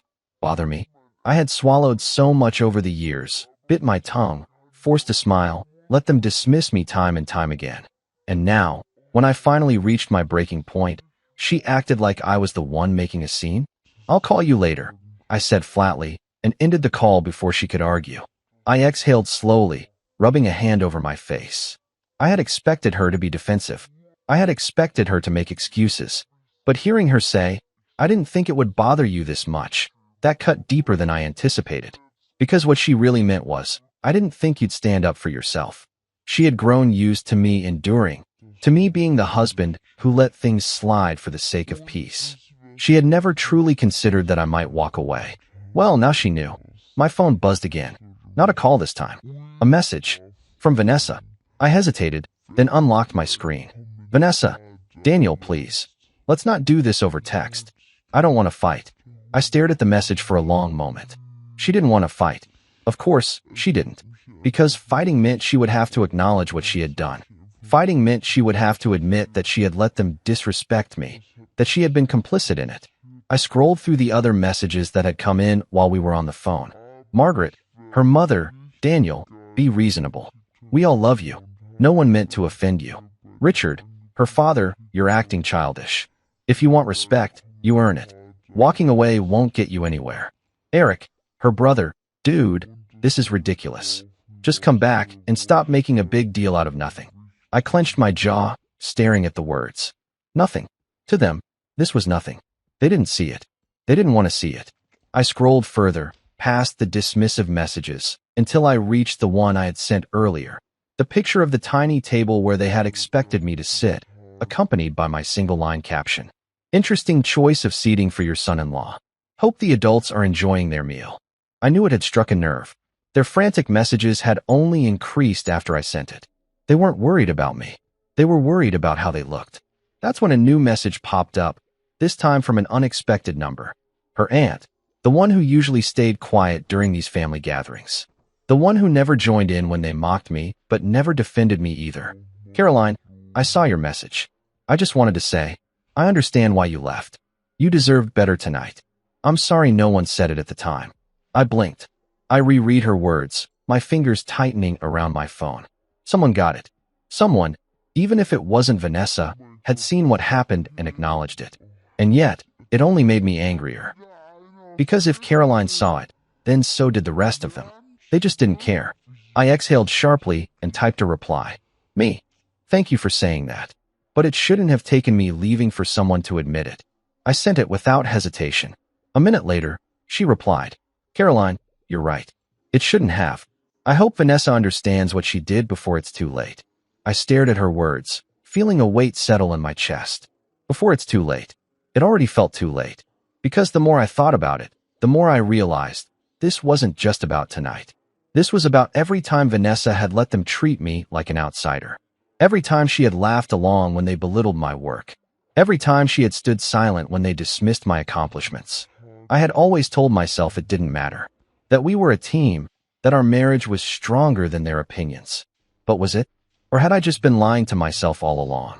I sat there, the silence pressing in around me, until another buzz broke through my thoughts. Vanessa again. Vanessa, I'm coming home. Can we talk? I let out a slow breath. She was coming home. Not because she had realized what she had done. Not because she had defended me in that house. But because I had forced her to confront it. And for the first time, I didn't know if that was enough. I put my phone down and ran a hand over my face. She would be home soon. And when she walked through that door, we would have a conversation we should have had years ago. But this time, I wasn't going to let her brush it aside. This time, she was going to listen. And this time, I wasn't the one begging to be heard. I sat in the dimly lit living room, my mind racing as I waited. The silence of the house pressed in around me, thick and heavy, but I didn't turn on the TV or scroll through my phone. I just sat there, staring at the front door, waiting for Vanessa to walk through it. I had expected this moment for years, the inevitable confrontation. I had always known that one day, I would snap. That one day, I would stop swallowing my pride for the sake of keeping the peace. That one day, she would finally see that her family's behavior wasn't just annoying, wasn't just a minor inconvenience. It was degrading. It was humiliating. And the worst part? She had let it happen. The sound of tires crunching over gravel outside made me exhale slowly, bracing myself. I heard the car door slam, hurried footsteps up the porch steps, and then the jangle of keys. A moment later, the door swung open. Vanessa stepped inside, her expression tense, her coat still clutched tightly in her hands as if she had driven here in a hurry. Her eyes locked onto mine immediately, scanning my face, searching for an opening, an easy way back in. I didn't give her one. She closed the door behind her and let out a slow breath. Daniel. I leaned back against the couch, arms crossed. You're home earlier than I expected. Her lips parted, but she hesitated, as if weighing her words carefully. I left as soon as I could. I let out a short, humorless laugh. Did you? Or did you wait until the embarrassment set in? She flinched. Just barely. But I saw it. Daniel, please, she said softly, stepping closer. Can we just talk? I nodded once. Go ahead. She hesitated again, her grip on her coat tightening. I didn't think it would turn into all of this. All of what? I pressed. She exhaled sharply. This. You leaving. The texts. The entire family blowing up my phone because they don't know what to do with this situation. I arched a brow. So, let me get this straight. You're upset because of the situation, not because of what actually happened. She let out a frustrated sigh. No, that's not what I meant. Then say what you mean, Vanessa, I said evenly. Her jaw tightened, and I saw a flicker of something in her eyes, something she wasn't used to feeling in our arguments. Uncertainty. Because for the first time, I wasn't bending. I wasn't smoothing things over. I wasn't letting her dictate how this conversation would go. I made a mistake, she finally admitted. I should have handled it differently. I tilted my head slightly. What part of it was a mistake? She frowned. Daniel, don't do this. No, I need you to say it. I pressed. Because if you can't even acknowledge what the problem was, then we don't have anything to talk about. She swallowed, looking away for a moment before sighing. I should have made sure you had a seat at the main table. I should have said something when I saw what my parents did. I studied her, waiting. But, she sighed again, her frustration mounting. But it wasn't intentional, Daniel. My parents weren't trying to hurt you. They just what? I cut in, my voice sharp. She faltered, looking at me like she had never really seen me before. They just don't respect me. I finished for her. That's what you were going to say, wasn't it?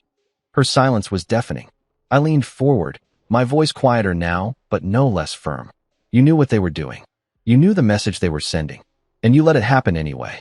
She swallowed hard, her face betraying her internal battle. They were calling me less than.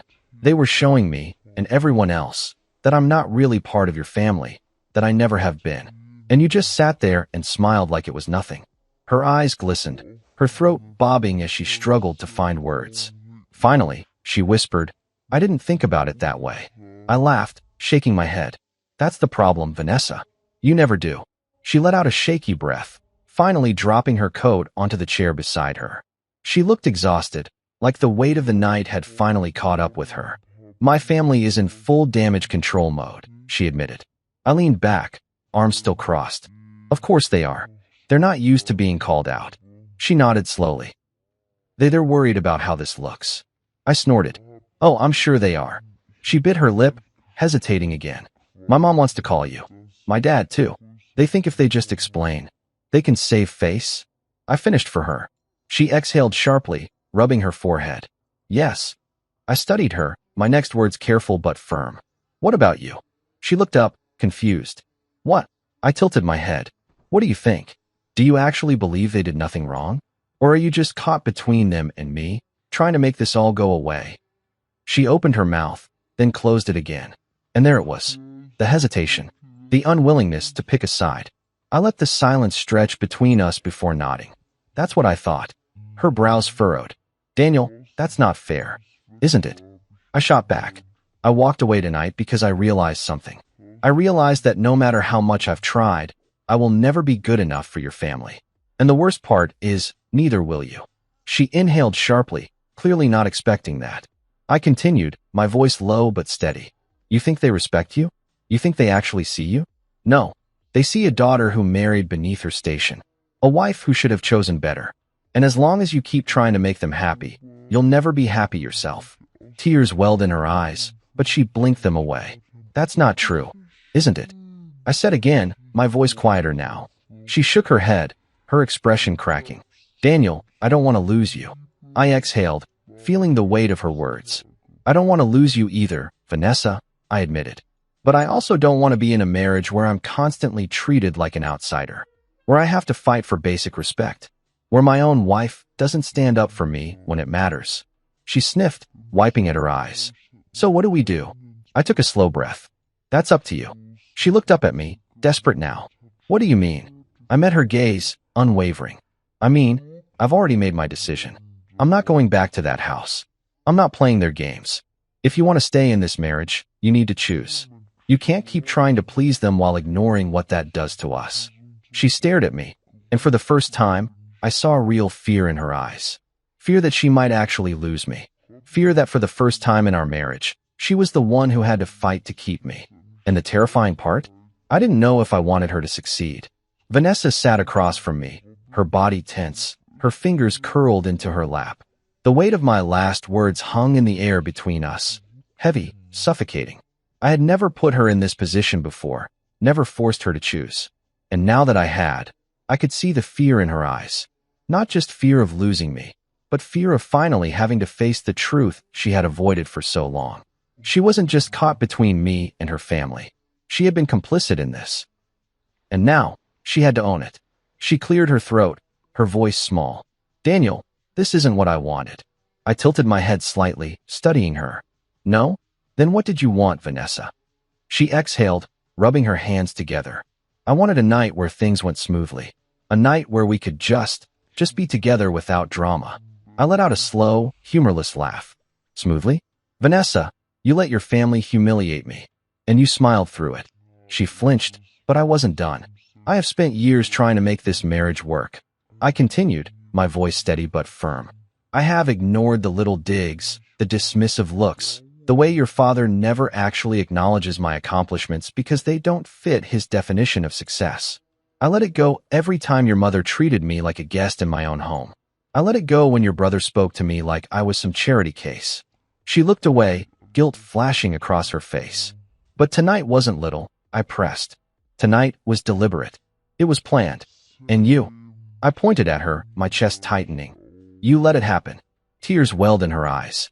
"I didn't mean to hurt you." I leaned forward, my voice low. "But you did." She swallowed hard, blinking rapidly as if trying to stop herself from breaking down. I didn't want to make a scene. I didn't want to fight with my parents over something that could have just been a misunderstanding. I finished, my voice sharp. She nodded hesitantly. I let out a slow breath, gripping the edge of the table to keep my frustration in check. Vanessa, this wasn't a misunderstanding. This was a message. And you didn't just allow it, you reinforced it. She looked at me then, really looked at me, and for the first time, I saw it. Understanding. The realization that this wasn't just about a dinner. This was about every time she had chosen them over me. Every time she had let them belittle me because it was easier than standing up for me. Every time she had expected me to just take it. She let out a shaky breath. I don't know how to fix this. I stared at her, my jaw tightening. That's the problem, Vanessa. You shouldn't have to fix this. You should have never let it happen in the first place. Silence stretched between us, heavy with everything we had never said out loud before. She wiped at her eyes and swallowed thickly. I love you. I exhaled sharply. That's not enough. Her face crumpled. I can't be in a marriage where I feel like I'm fighting for basic respect. I continued, my voice quieter, now more raw. I can't be with someone who is afraid to stand up for me. She let out a small, broken laugh. Afraid? Daniel, yes, afraid. I cut in. Because the truth is, you still care more about what they think than how I feel. She shook her head. That's not true. Then prove it. She froze. I leaned forward, my gaze locking onto hers. Prove it, Vanessa. Call your parents. Right now. Tell them what they did was wrong. Tell them you're not going to allow them to treat me like that anymore. She inhaled sharply. Daniel, no excuses, I interrupted. If you really mean it, if you really see what they did as wrong, then prove it.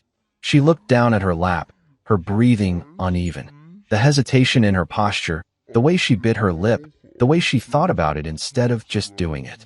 That told me everything I needed to know. I sat back, my chest aching in a way I hadn't expected. She wasn't going to do it. She wasn't ready. Or maybe, she never would be. Tears slipped down her cheeks, her fingers tightening into fists. I don't want to lose you. I let out a slow breath. Then you shouldn't have treated me like I was disposable. Her shoulders trembled. For a long moment, we just sat there, staring at each other, both of us realizing that something between us had shifted. Something had broken, and I didn't know if it could be put back together. She finally spoke, her voice barely above a whisper. What do you want me to do? I met her gaze, my own voice steady. I want you to decide who you're married to, me or them. She sucked in a breath. I stood, running a hand through my hair. I'm going to bed. She wiped at her face, sniffling. Daniel, I need time to think, I said simply. And so do you. Then, without another word, I walked down the hall, leaving her sitting there alone. Because for the first time in our marriage, I was the one making the decision. And I wasn't sure she would like my answer. I didn't sleep that night. I lay in bed, staring at the ceiling, my thoughts circling like vultures over everything that had happened. Over everything I had allowed to happen. The humiliation at that dinner, the years of being an outsider in my own marriage, the way Vanessa had hesitated when I asked her to take a stand. She wasn't ready. Maybe she never would be. The bedroom door never opened. I had expected Vanessa to come in, to try to talk, to try to plead her case. But she didn't. I heard her moving around in the living room long into the night, heard the occasional sniffle, but she never came to find me. Maybe she knew there was nothing left to say. When the first traces of morning light slipped through the blinds, I finally sat up, feeling the weight of exhaustion pressing against my bones. I ran a hand over my face and exhaled, knowing today wouldn't be any easier. Because if Vanessa had done nothing last night, that meant her family was still in damage control mode. And I wasn't going to make it easy for them. The moment I stepped out of the bedroom, my phone vibrated. I checked the screen. Richard, her father, we need to talk. Call me. I smirked. Of course, now he wanted to talk. I ignored the message and walked toward the kitchen, only to find Vanessa already there, standing by the counter with a cup of coffee in her hands. She looked exhausted, her eyes red, her shoulders slumped. She glanced at me, hesitant. Good morning. I didn't respond right away. Instead, I poured myself a cup of coffee, taking my time, making her wait. She shifted uncomfortably. My dad wants to talk to you. I took a slow sip of coffee. Yeah, I saw. She bit her lip. Are you going to call him? I set my cup down and met her gaze. Why? So he can tell me I embarrassed myself? That I should have just accepted what happened and moved on. Her lips parted, but she hesitated. Because that's what's happening, isn't it? I continued. They're not calling to apologize. They're calling to control the narrative. To make sure I don't make them look bad. Vanessa exhaled sharply, looking down. Daniel, I. Before she could finish, my phone buzzed again. Another message. Margaret, her mother, we need to move past this. Call Richard back. I let out a short, humorless laugh. Wow, they don't even pretend, do they? Vanessa looked at me, uncertain. They don't care how I feel, I said. They just want to make this go away. She swallowed, gripping her coffee cup tighter. They're not good at apologies. I scoffed. No, Vanessa. They just don't do apologies. A tense silence stretched between us. Then another buzz. Eric, her brother, dude, just pick up. It's not that deep. That was it. I set my coffee down and turned to face Vanessa fully. Do you see this? Do you finally see it? She looked at my phone, at the string of messages, her expression conflicted. They are still acting like I'm the problem, I said, my voice calm but sharp. They are still trying to control the situation instead of actually taking responsibility. And you, I pointed at her, are still standing between us like a mediator instead of choosing a side. Her face crumpled. Daniel, I am choosing. Then show me, I interrupted.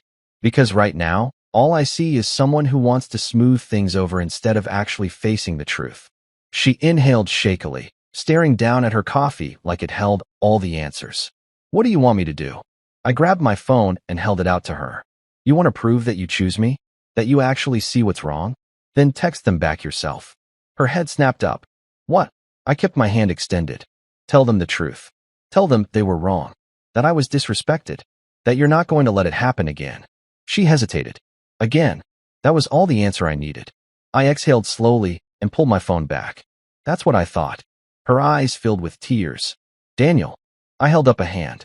Don't. Just don't. She wiped at her face, frustration bleeding into her expression. You don't understand. No, I cut in. I do understand. I understand that after everything, you still can't bring yourself to stand up to them. I understand that you care more about keeping the peace than you do about standing by your husband. Her hands trembled around her coffee cup. Then, finally, she whispered, if I do this, they'll never forgive me.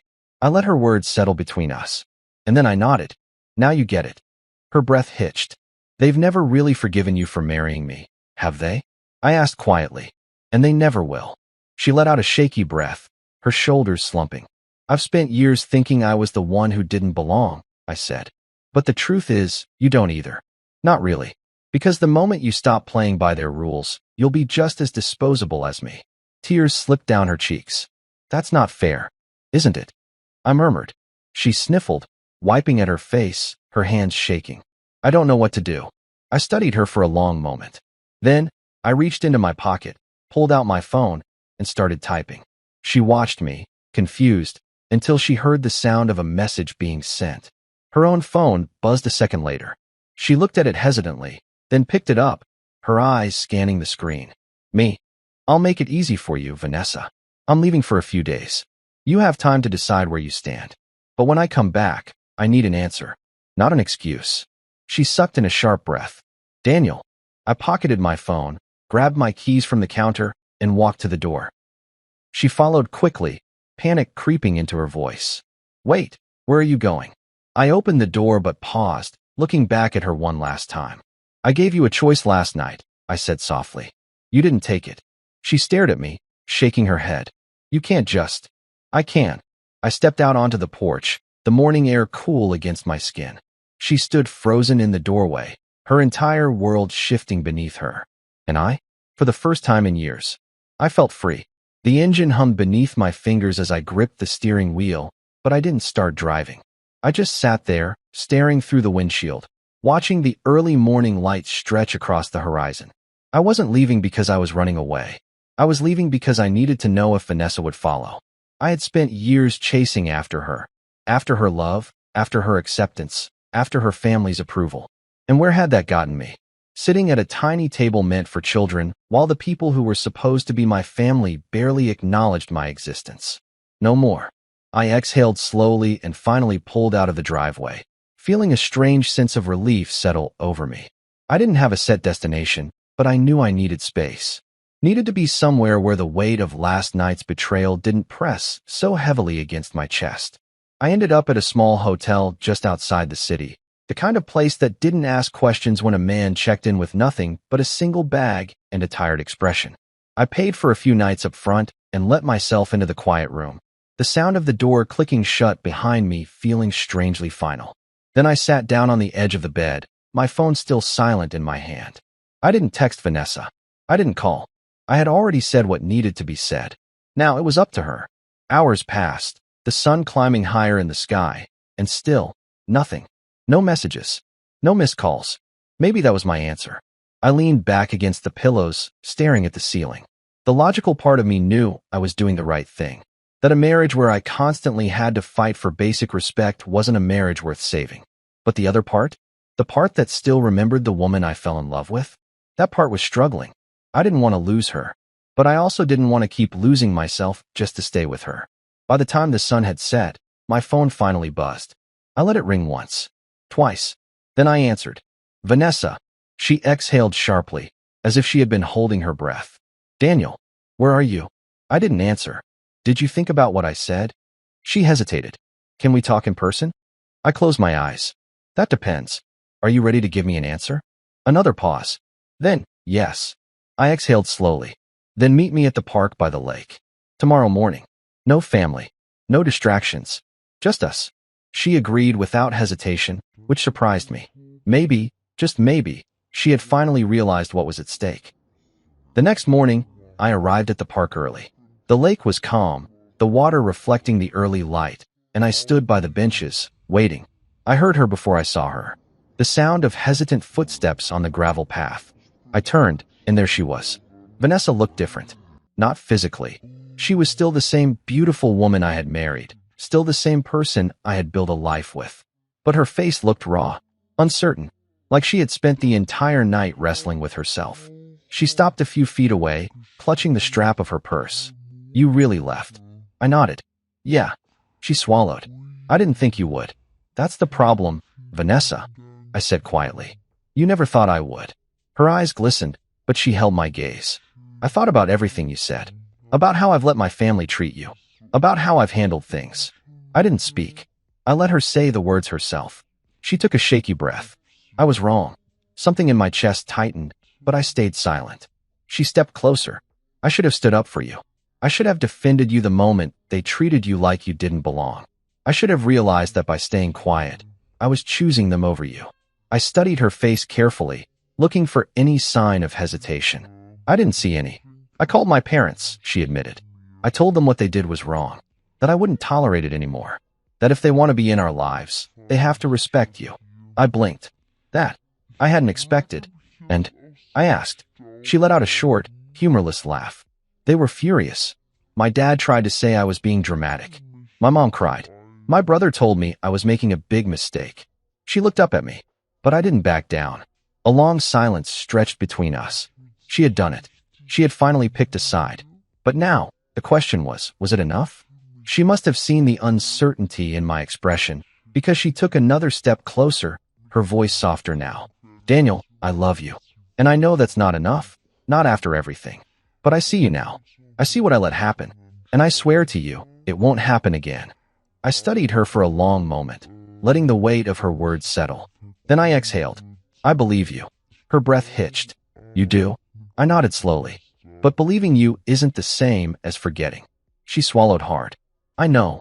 I let out another slow breath, glancing out at the lake. I need time, Vanessa. I need to know that this isn't just a temporary change. That you're not just saying this because you're afraid of losing me. She nodded, her hands gripping her purse tighter. Whatever you need. I'll prove it to you. I turned back to her. And you need to understand something. I'm done being treated like an outsider. Done pretending I'm okay with it. If you ever let them disrespect me again, if you ever make me feel like I don't belong, I will walk away. Tears slipped down her cheeks, but she didn't look away. I won't let that happen again. For the first time in years, I actually believed her. I reached for her hand, testing the waters, and she clutched mine tightly, like she was afraid to let go. Maybe we weren't past this yet. Maybe it would take time. But for the first time in our marriage, I felt like we actually had a chance. Because now, Vanessa wasn't just standing next to me. She was finally standing with me. Vanessa's fingers tightened around mine, as if she thought I might disappear if she let go. There was a desperation in her grip, a silent plea wrapped around her trembling touch. But desperation wasn't enough. Not anymore. I looked down at our hands, at the years we had built together, the love that had once been effortless, now hanging in the balance of a single choice. A choice she had finally made. She had stood up to her family. She had called them out. But was it because she had changed, or because she was afraid of losing me? That was the question. She wiped at her face, exhaling shakily. Daniel, I don't want us to end like this. I watched her, studying her face. The worry creased into her forehead, the raw vulnerability in her eyes. This wasn't the polished, composed woman I had married. This was someone realizing, for the first time, that love wasn't enough if respect wasn't there. Neither do I said finally. Her breath hitched, as if she had been bracing for something worse. I let go of her hand, not as a rejection, but as a statement. But I need time. Her face fell. Time. I nodded, keeping my voice steady. I believe you meant everything you said. I believe you want to change. But I also know that change doesn't happen overnight. I looked away, staring at the lake, my thoughts pulling me back to all the nights I had convinced myself that things would get better, only for them to get worse. She swallowed hard, wiping her face. So, what does that mean for us? I turned back to her. It means I'm not coming home right away. She flinched, her shoulders tensing. I exhaled slowly. I don't want to make a decision based on emotions. I need space to figure out if I can trust this change, if I can trust you not to let it happen again. Her eyes glistened, but she didn't argue. And that, more than anything, told me she knew this was the only way forward. How long? She whispered. I shook my head. I don't know. A few weeks. Maybe more. She nodded slowly, as if forcing herself to accept it. And if you decide you can't forgive me? I sighed, running a hand through my hair. Then I won't come back. Her whole body tensed. Vanessa, I said gently, stepping closer. This isn't about punishing you. It's about making sure we don't end up back here again. Because if I come home before I'm ready, before I know for sure that I can trust you to stand by me, then this will keep happening. And I can't live like that anymore. She let out a shaky breath, nodding. I understand. A silence stretched between us, heavy and uncertain. She reached for my hand again, and this time, I let her. When you come back, she said softly, I want you to know that I'll be the wife you deserve. I swallowed past the tightness in my throat. I hope so. Her fingers brushed over mine one last time before she slowly let go, stepping back. I love you, Daniel. I nodded.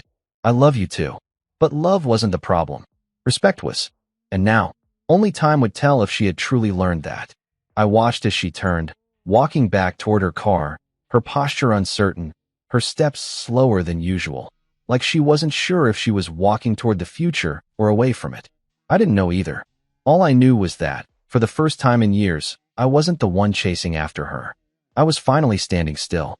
And this time, she had to be the one to come back to me.